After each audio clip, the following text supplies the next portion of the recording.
buat pembayaran. Okey, klik here for payment. Katakanlah saya nak buat pembayaran dah Okey, saya pun klik buat pembayaran. Okey, dia akan buka lah produk retail ni.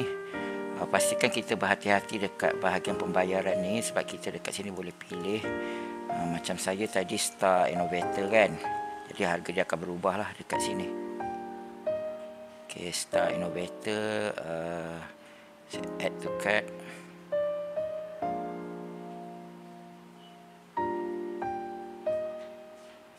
Tekan view card.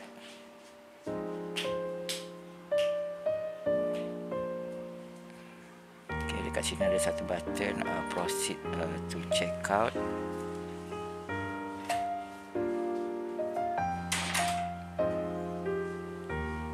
Masukkan maklumat anda semua.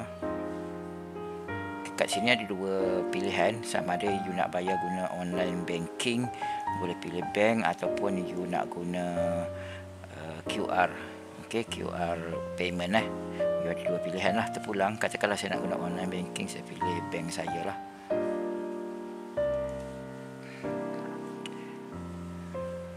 Kalau you ada nota, you boleh bagi nota kepada kita lah kalau ada apa-apa. Kalau tak ada, tak perlu, tekan place order.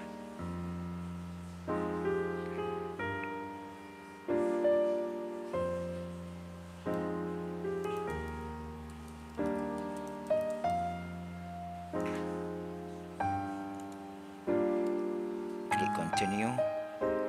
Secure to you. Okey, bersedia dengan you punya handset lah. Pada handset secure to you, tekan approve macam biasalah, bergantung pada bank. Selepas tu you tekan I approve bank. Okey, return. Okey.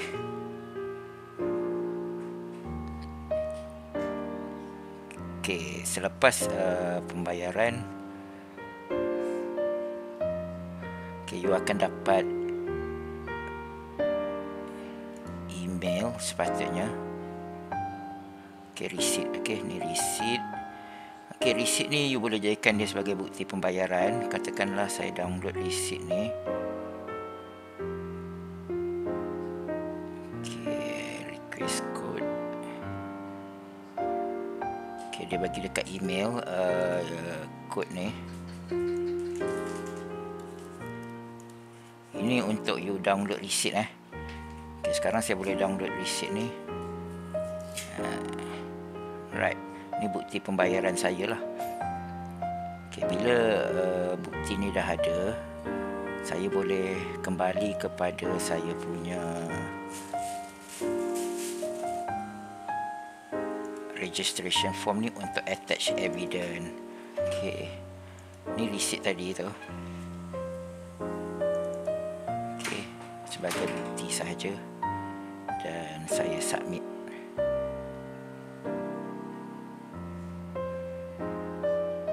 Bila kita submit, kita akan dapat macam ni lah. Okey, dashboard kita. Kalau kita klik dekat title kita ni, kita akan nampak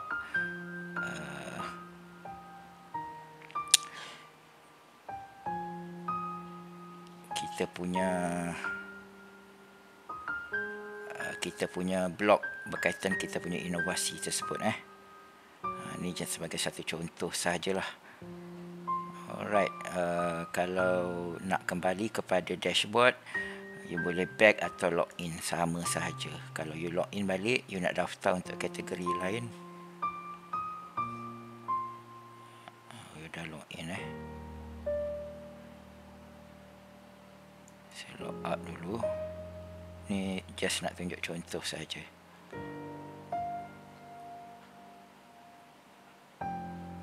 Okay, saya login.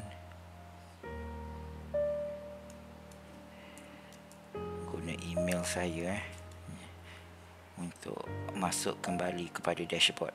Okey, kalau you nak register untuk kategori lain, you boleh register, ada kategori, klik here. Bermaksud you masih boleh register untuk lain-lain kategori. Okey, saya rasa kalau tak ada apa, itu sahaja daripada saya. Sebelum terlupa, you boleh klik login untuk log out jika tak ada apa-apa. Okey, itu sahaja. Sekian, terima kasih.